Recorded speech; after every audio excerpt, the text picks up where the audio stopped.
What's up, y'all? Keith Dykes here with W.K.D Construction, and welcome to my channel. On today's video, we are going to be putting some finishing touches here on the exterior of the Melton farm project. As you see, I am standing in front of the front porch, the beautifully, wonderfully, it looks it looks really good. I really do like this front porch. We've got stamped concrete.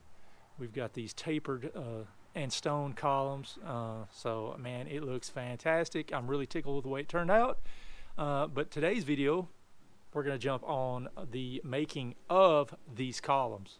These columns aren't just your standard just throw up some fiberglass or metal or wood columns. These are pretty intricate columns. We start with a block foundation, and then we plaster stone veneer on that. We've got a stone cap, and then I made in-house a tapered rough sawn cedar column cap that we applied to the top to really give it a nice detail.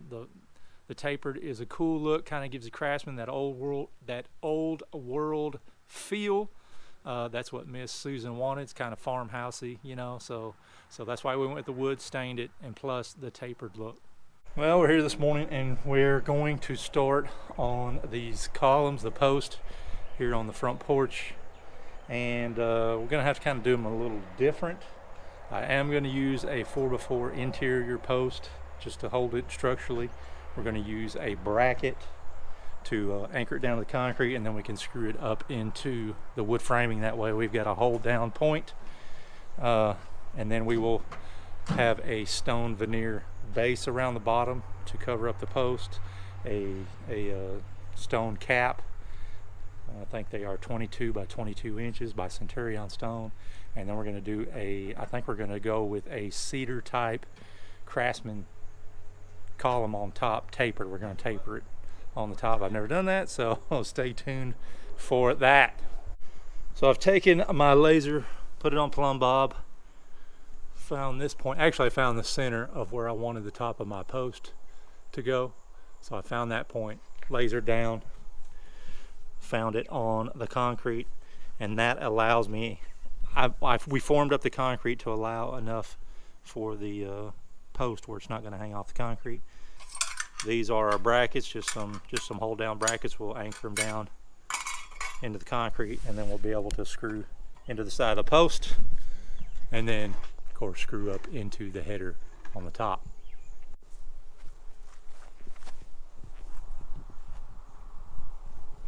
Alright, so we're actually going to have to set the post and slide these up onto the post and make some sort of hanger temporarily, because I just want to cut a hole in the middle. I don't want to cut these in half and put two pieces. So to do one whole piece with the post in there before we get the stone guys back over here, we're just going to cut a hole in the middle, slide it over the post, set the post. We'll raise it up and put some bracing under it, and then Andy and Eugene can come back. They'll do a brick base. I'm just having to do some brick instead of doing some framing, and then they will wrap it and then put a stone veneer on the brick bottom. So that's the only way I can come up without actually having to cut those in half.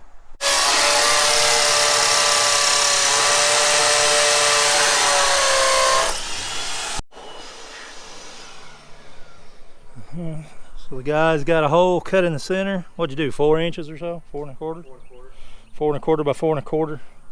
We're going to anchor the post base, cut our post to length, and slide that up its skirt as we stick the post in there.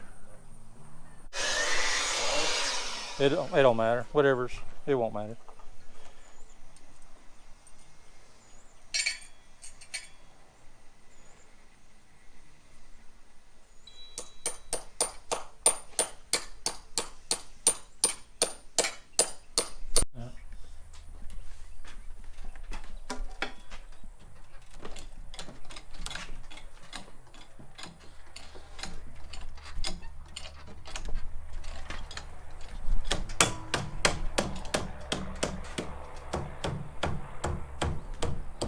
So that worked out perfectly. Look what we got. We got some bars right here. You can sit out here and drink your little something.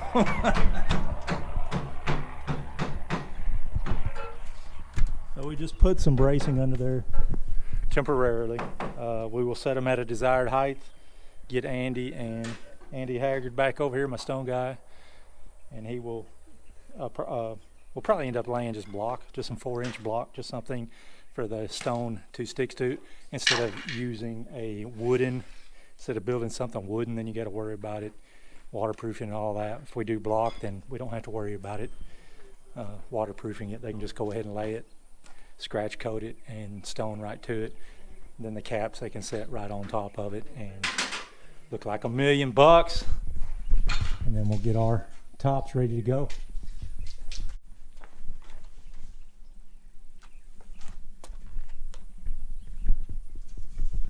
I'll probably get some Simpson L brackets or something put at the top so we can get a little more structural connection instead of just some screws toe-nailed in there.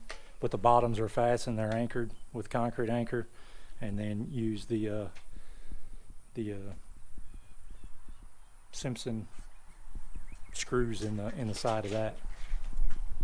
Mr. Andy has shown back up, my stonemason. I got all the stone here on the front porch finished on the house part, and now he is starting on our columns.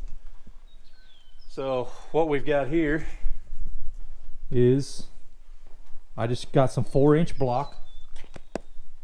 We got some, so we just use this block because I didn't want to build something out of wood. Wood is a lot more susceptible to, of course, rot and all that good stuff, even though you take all the precautions in the world to keep it from. But this is just your best option, probably your cheapest option if you're going to put stone on it. Or you could use a brick. You could use a cheap brick if you have some brick. I have done that before too.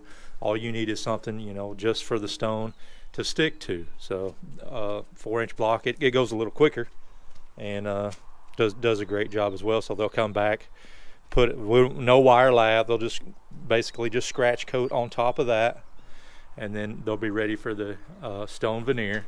And then we got our caps, which we installed, you know, prior to our post installation. So now they can drop the cap, go ahead and set it on top, and they'll just mortar it on there and set it on top of their block. You always want to ensure that everything is straight and level. I don't do each post individually as far as height wise. What I did was I went down to that first post. Whoa, if I don't fall. Went down to that first post, set my laser up, and I just did a benchmark. So I set it to a certain height that didn't matter, just as long as we were up above the block. And then I shot each post from that block, which give me right here, that was my benchmark on every post. So then I just picked a number where I wanted the height of this to be, measured down. I think it came to 6 inches. So at 6 inches we measured down and squared around the entire post, and I marked the top of the block. So Mr. Andy just set all of his block to that mark. So now all of the blocks are completely level from one another, with one another, because you can't measure off the slab very good, because it does have variation in it. And then the header, I mean, you can, but it's not. I mean, it's pretty damn close, but in a lot of cases, your header is not laser level. I mean, you might have a little 1/8 inch or something like that. You're not gonna have nothing crazy, but it is better just to use a laser. Go ahead and set it that way. When you're walking down the porch, you can actually eyeball it, and you're like, damn, that guy is good. He's a little too good. And especially if you're working behind somebody else that you're coming along, you were hired to do this. Yeah, don't automatically assume that everybody else's work is right. I've done all this myself, and I'm gonna go ahead and still laser it. I mean, it just, stuff happens. It's just So just use the laser and you can't go wrong. You're not gonna go wrong with it, you know what I'm saying? To find the location of each post, or not each post, but each block base, we had, I wanted to come out and have a 16 by 16 inch block. So because my block is, well, 15 3/4, 15 3/4 is actually what I ended up doing. So I found the center of the post, measure from here out 7 7/8, of course 7 7/8 here. Then I set the laser up from here all the way down to the end post. Then that found my outside line. So from there I could square off and then just go 15 3/4, 15 3/4 all the way around once I found this. Like I said, then again, don't just go ahead and use a laser. Don't measure off of the slab there, because you can have variation in it. I know we did form it and it is straight as hell, but you can still, your 2x4 can, you know, it could be an 1/8 inch here or whatever, but just use a laser. It's the easiest way, simplest way. You know it's going to be right. Oh, look who's back.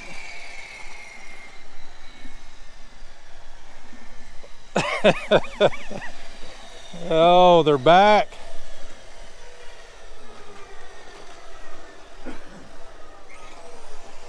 So they're gonna get that last column to set the block on, and then start putting the scratch coat and stone veneer on the column bases. Well, here is my 1x12 Western rough sawn cedar. So it's kind of a, I don't know, I kind of anticipated always doing a tapered column, and then Miss Susan said she wanted a square column, but it's just not going to work. I would like to make that work, but the way we mounted the post and everything, we need to go with the tapered column, because I want the top of my column, I don't want the top of the column being wider than the header. Okay, so here's my board cut to length. So I want the top of my board to be, you know, right in there, have a nice fit up against there where it looks like it was supposed to be there. So it'll basically be like that right there, kind of a taper. It's going to be full 12.5, or sorry, full 11 1/4 on the bottom, and the top is going to be roughly 6 3/4, 6 7/8 on the top square. So, and everything will be tapered. I will miter the corners. We will put them together with a lamello, probably P14. I don't know if I use the Tenso or I may use the Climax fitting. So I don't know. We'll get into that, but that's it. It's going to be tapered on all 4 sides. Everything meets on a miter. Put them together, glue, and we'll do some trim around the bottom, because I'm going to hold the bottom of the column up off the stone just for water. So we'll shim it up, and then we'll do a piece of trim around the top, maybe 1.5 inches, somewhere in that area. We'll band it, and then we may do a small band at the top. I don't know. We'll see how it looks. But then we'll hold the band up off the concrete about maybe 1/8, just to let water get out underneath it. At home last night, I got on the SketchUp Pro, and I drew up the columns kind of where you can actually see them to scale. And a lot of times you see a big porch column like what we got here, you know, the stone and everything. A lot of times you see that, and then you'll see a little skinny post. I don't know, it just doesn't look right. So I tried to scale it up to where, you know, it's going to look big enough on the bottom, which the 12-inch board at the bottom, 11 1/4, is going to look fit scale, because this is 22 inches. So we're going to have, what, 5 inches or so reveal around that, so it should fill up most of the space. But yeah, SketchUp Pro, and I'm going to have plans on here. I will have drawings that you can purchase to see how I put these things together. Well, I need to figure out the taper. The taper is going to be 6 3/4 at the top, is what I ended up going with. 6 3/4 at the top. Oh, excuse me. And 11 1/4 at the bottom. So I'm going to find center, which is 5 5/8, and then I'll measure and split 6 3/4 in between the two. That's what, 3 3/8. 3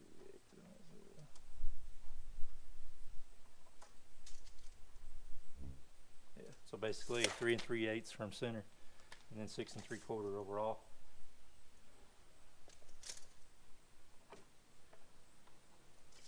So I'll just connect the dots. Go ahead and draw, trace it. Give me something to use my track saw by.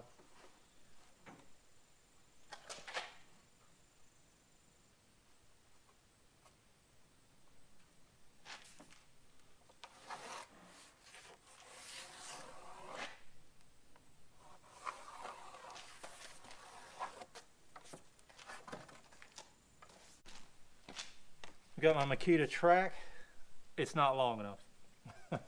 I need to buy the longer track. But if you don't have a long track and you got to move your track, you know what I mean? You got to move the track. Get you a straight edge. I've done this a few times. It works really good. Just get your track set up on your line to where you have a good starting point.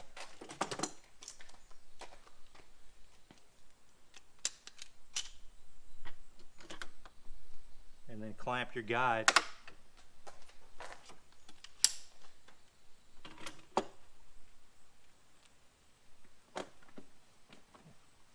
In this case, it's my badass stability level. So now, once I cut this backside, all I have to do is just scoot it. All I gotta do is scoot it forward. I don't have to worry about moving the track, because that's kind of a problem I ran into before. If you had to move the track, if it's not on the exact same plane, then you're gonna have that hair of a difference, you know, on your cut. So give you a straight edge, you can slide it, and you're golden.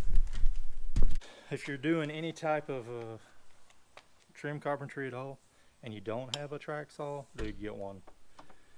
I never thought I'd use it as much as I do, but I use this thing for everything. And this too, badass extension cord. Ooh, with the Pro Lock in, look at that. Well, it lights up too. Oh, click it into place and it doesn't come out. So now you don't have any cord issues. But you may want to opt for a battery operated one. I probably should have. I didn't think the cordless would have enough balls for it, but they do. So got the corded one. But anyway, I'm set to, got my saw set to about 45.5 degrees, just a hair more.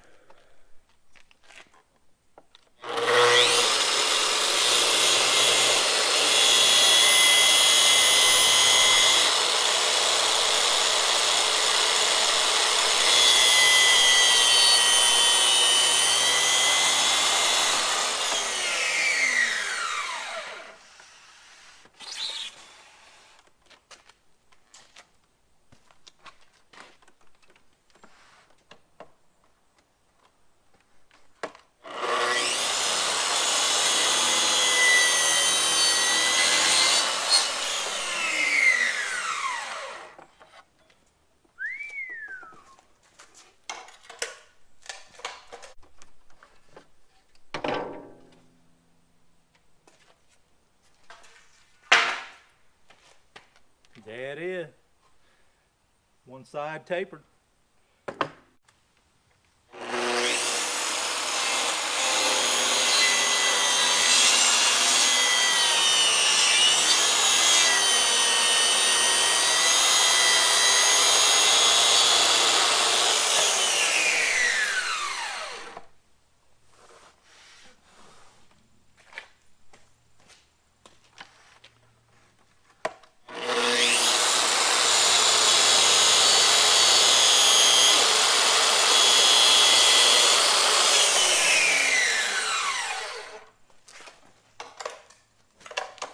See what we did here.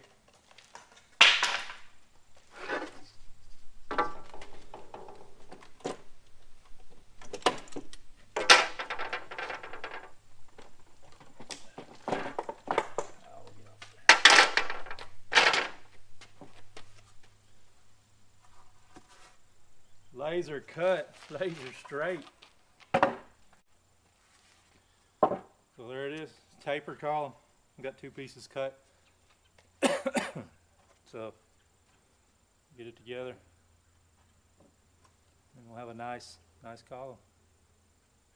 Custom faded.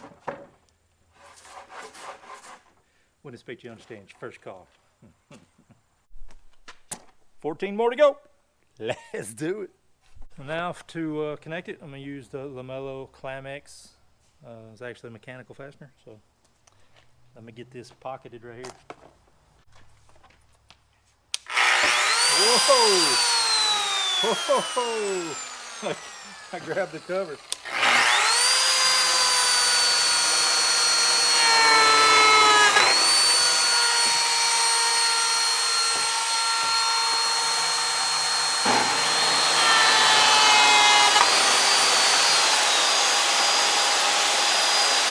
Alright, on these Clam-X fittings, like I said, they are mechanically, they're like a cam lock. Put a little Allen head right here. And then when you turn it, it locks it in. It's got a little, kind of wedges it in there. So we got to drill a little hole for that Allen wrench. But it comes with its own little, it's got its own little jig.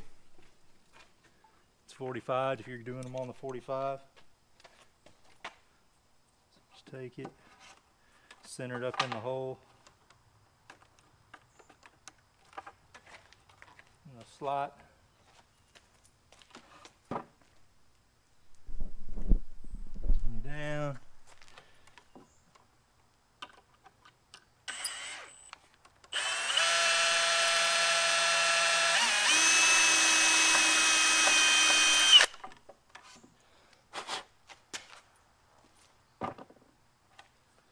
Now you put it with the Allen head adjustment up on top. There. Stick that in there, and now look at that. We are ready to go, man. Well, I went ahead and put a relief kerf in the back of that just to help it, give it a little flexibility later on, where it won't maybe cup so bad if it decides it wants to.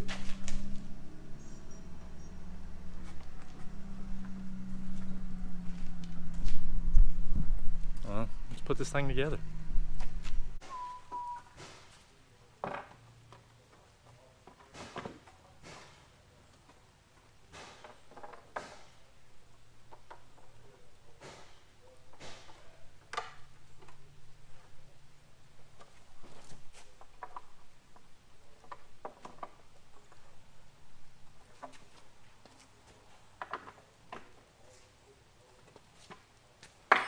Whoa.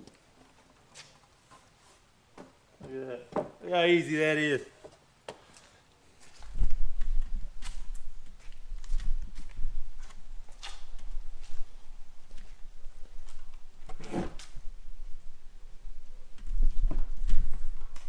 Tenso Clam-X, or not Tenso Clam-X, Lamello Clam-X. Beautiful, way to go. So I've got the golly, quit saying Tenso. I've got the Clam-X in here. Of course, I can put these sides together. So that the last side, I don't know if I can sneak these into around the post or not, but I can do 3 sides, I think. But this top side, I think I'm gonna have to swap these out and go with the Tenso ones, the one that just clip in there.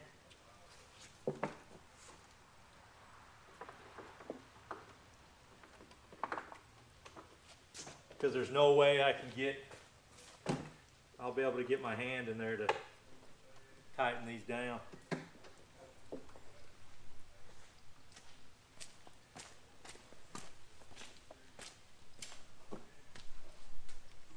Look at that. Let's do a little dry test run.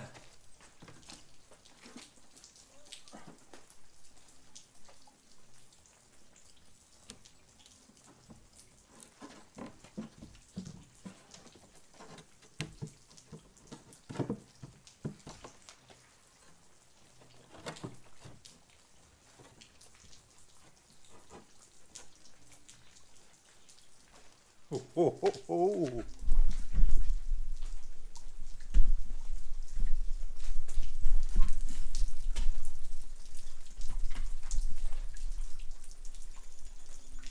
Oh yeah, that looks good, Bill. Oh man, a little chink right there.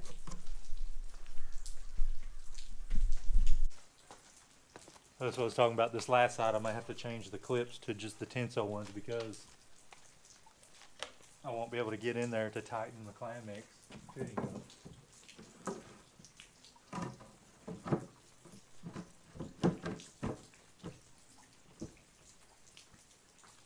Dude, that is going to look money right there.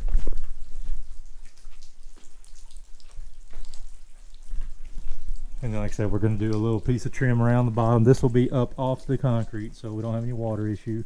And then I'll do another little piece of lath trim. I think I'll do a little piece of trim to kind of cover that up too. I'll raise it up a little bit, but my bracket's just a hair too big. So I put a little piece of lathing up there just to kind of dress the top up, dress the bottom up, and we'll be on point. That's going to look good. We got all of the columns made. I went ahead and glued them up, 3 sides. These 3 sides are all glued up because I made the angle. I did the miter on about a 46, so I want to make that corner nice and tight. So I went ahead and glued them, let them set, and then I'll bring them outside. We'll mount them to where they need to go on around the post, and snap that last piece on. But here is kind of what I ended up going with. So you can see I just took a 2x4, made a basic frame around it, tapered each side. That way it kind of fits that angle. I did change this one just a little bit, make it a little tighter. That was 4 degrees, I needed 3 degrees. So, but I did give it a little slack. A little slack just to give it a little bit of adjustment. You don't want it too tight. You put it tight in there and your boards may be cupped and stuff, so it may be an issue. And at the top,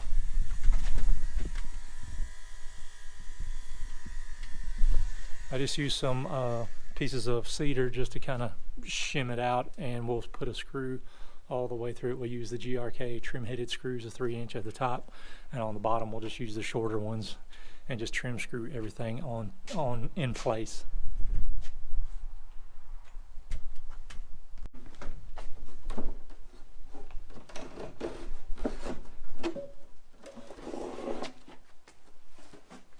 So this is what we're left with. Just use some Craig screws, screw just a band around there. This side I did have to go lower just because of that Simpson bracket. It had all the hex head screws on it. It wouldn't let me slide it in there, so I just moved it down. The rest of them up towards the top with a little slack, and then I'll just screw in through here all the way into the 4x4 post.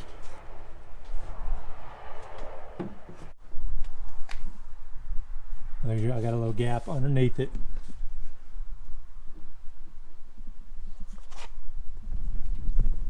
Just in case if water does get in there, the wood won't be setting on the concrete, creating a rot, where it'll rot. So just keep it up off of it. Water will get out of there and dry out.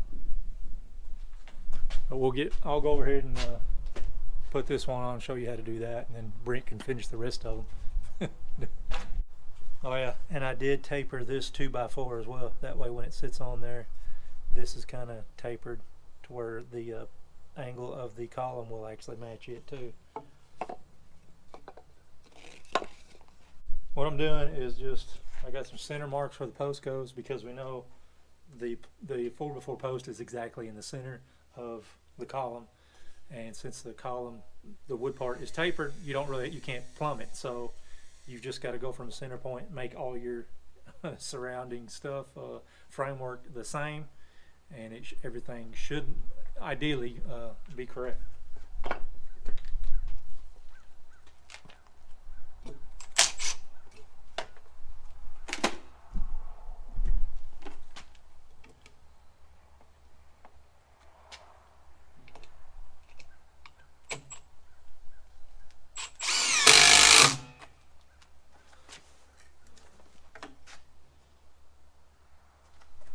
Good level.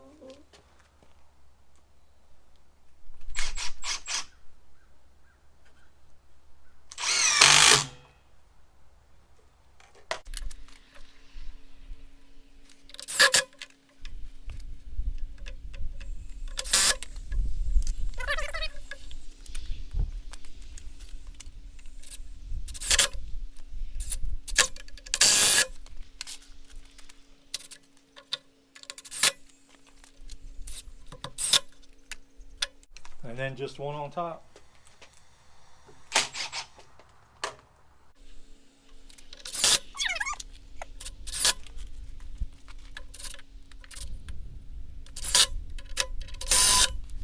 And to find the length of my block that I needed, I just took the back side from short to short, measured it. Tight, it is like 9 13/16, so I picked a 9 5/8 just to give me a little slack room. And plus, I'm not going to be all the way to the bottom. I'll be held up off the column cap there, so it's going to be a little shorter. But 9 5/8 to the long point with a 3-degree angle on it, and we are good to go. I'll just put my blocking in at the top. Like I said, this one's got to be held down because of my Simpson brackets.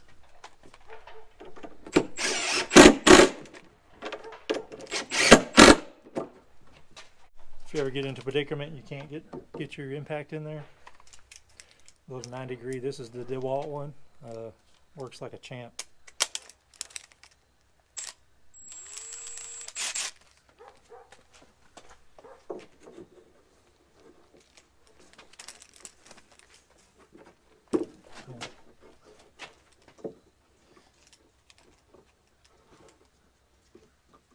It will if I get it oriented right. Oh, come on. Oh, geez.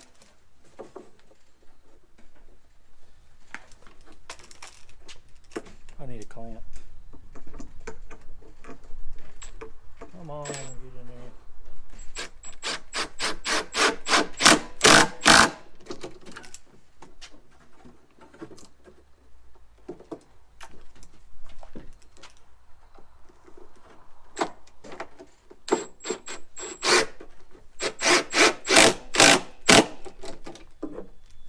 Yep. Let's do a little dry test run.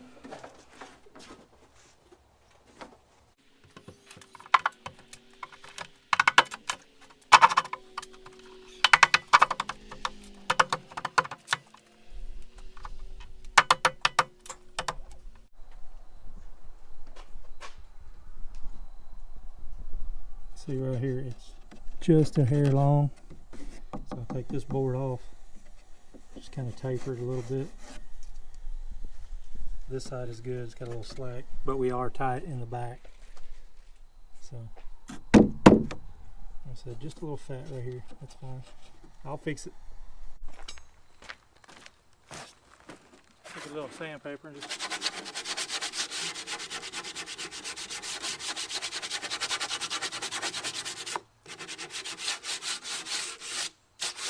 hit that edge just a little bit. Just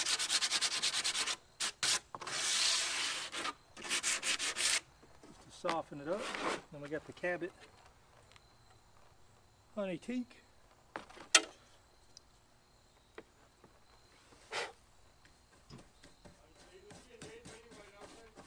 What's that?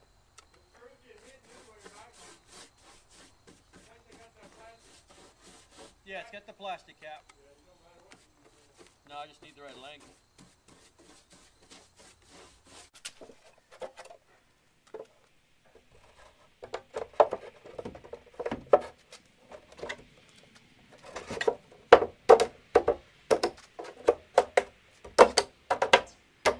I took the pry bar, got it pried up, of course off the concrete, so where we have a gap, and it's not necessarily all the way tight to the header because I'm going to do a little piece of trim around the top, but I am going to make this front section, I'm going to shim it out to where it fits against the front side of the 1x8 there, and then we'll go from there. And I'll use a GRK 1 3/4 trim headed screw. Go ahead and just screw a couple here, take a long screw up top, fasten it, get all this side mounted, and then I'll take the cap, which has got the tensile clips, and pop on the last side.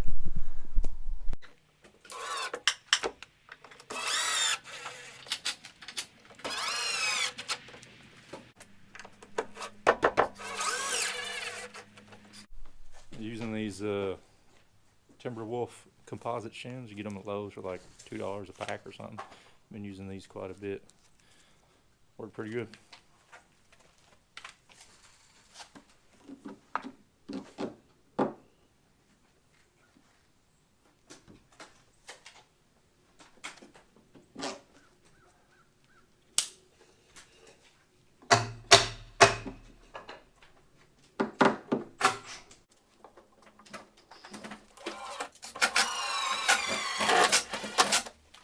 It's time to put the last side on, and I don't think I'm gonna glue it. I've got the tensile clips, which hold 25 pounds of force. So if I can get it on there and snapped on there, I think I'll just use a couple additional trim screws into the panel, just for something that happens later for whatever reason. You could actually take the column down and see what's in behind it. So I don't think I'm going to glue it, because if I glue it, it's going to be there. You'd ruin whatever you had to get it off. So you can take the clips, you can pull the tensils off. It's a little hard, but you can do it. So we'll see. Well, to get this final piece in, I had to notch the top a little bit because of that reveal up top.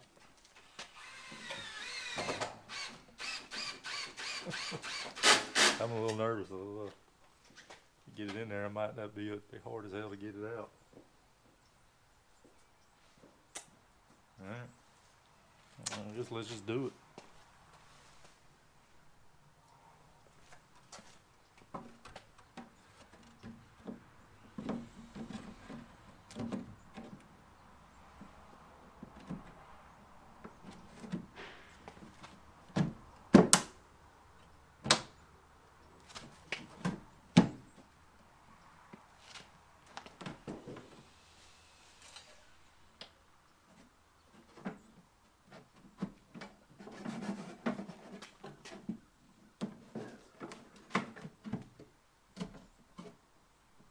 That's what I was afraid of.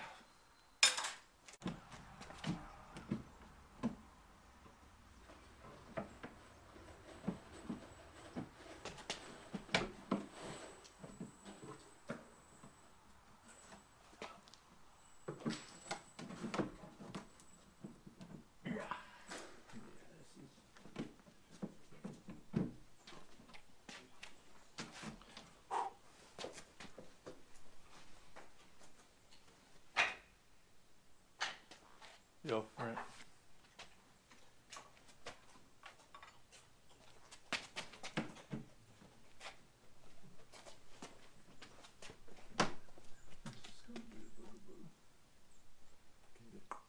Well, hitting that corner there. You gotta get it pried, but it's gotta be held there tight. As soon as it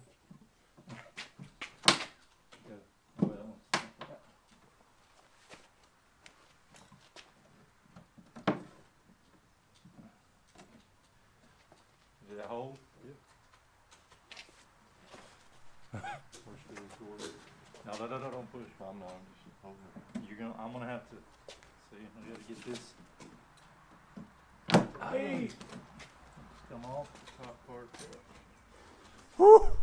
I'm started there. I'm started there.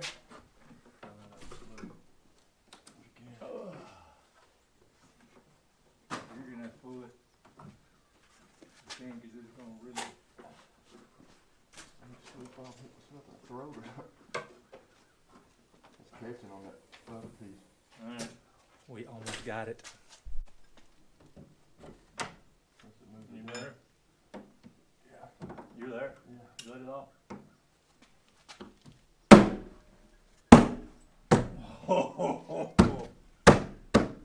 Woo! I didn't know if it was gonna work, but hey, it did.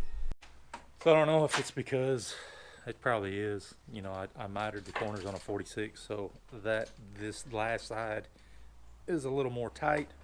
But I had to make a little tool, or not make, just grab the Allen wrench, vice grip, so I could sneak it in there and pull on it while we get those clips lined up. So It worked.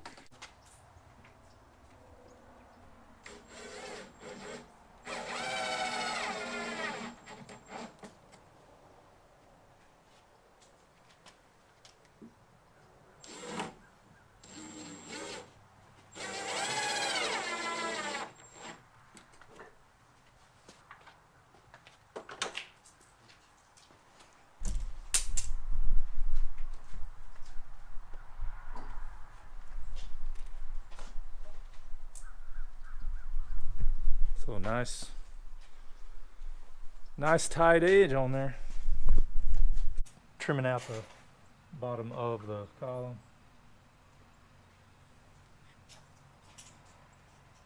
Let's take a board, ripped it 2 1/4, beveled the bottom of it. That way we're sure that we don't have any contact with the column cap.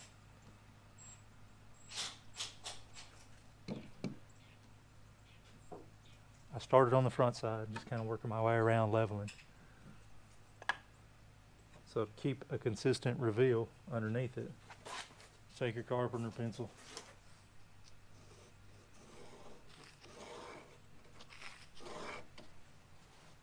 Just kind of mark that contour. Then the flapper wheel.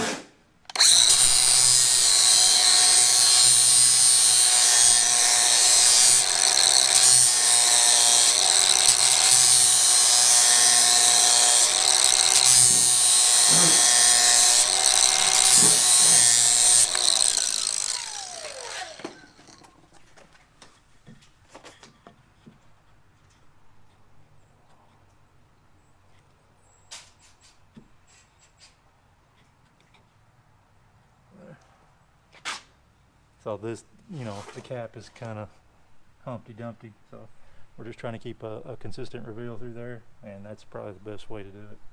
Just make sure you're level, and then scribe it and grind it to fit.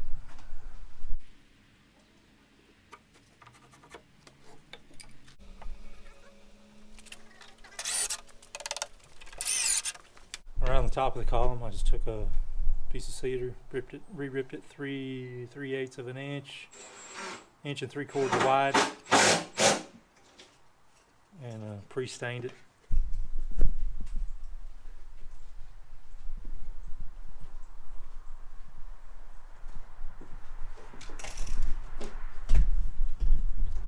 And just stick it up there with a few finish nails.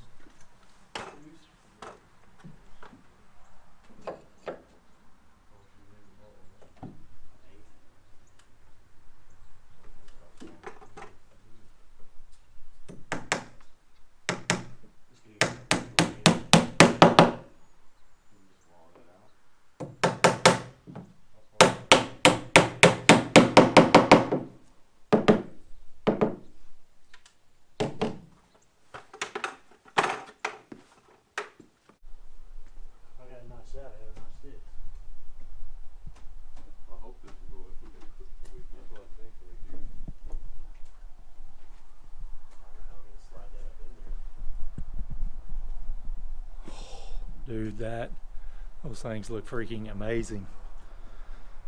So as you see, Brent and Steve are working on the other columns. They got this one on, so they're gonna jump down, put those on.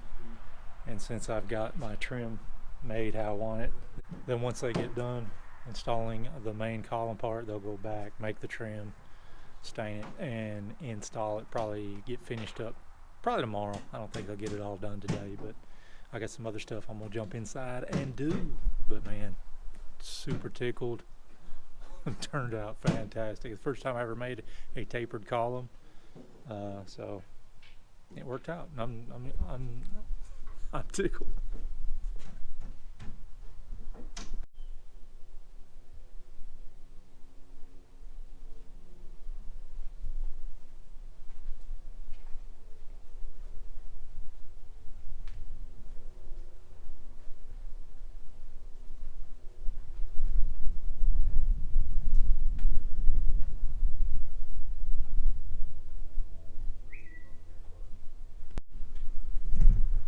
Y'all, that is it. That is That makes the outside of the Melton Farm project complete.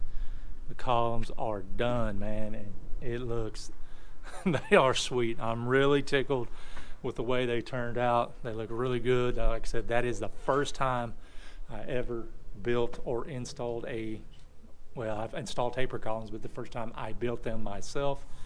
So I'm very, very happy with the way it turned out. I don't honestly think it could it could gone any better. The lamello clips, mitered edges, dude, just looks fantastic.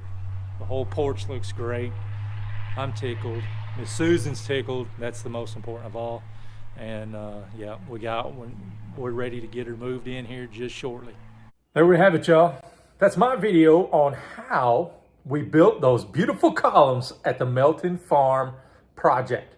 I know I told y'all we was done with the exterior, but Miss Susan hit us up and wanted us to build some shutters out of the cedar. So we'll probably do that. I may do that next week, show you how we made the wooden shutters for the front of the house.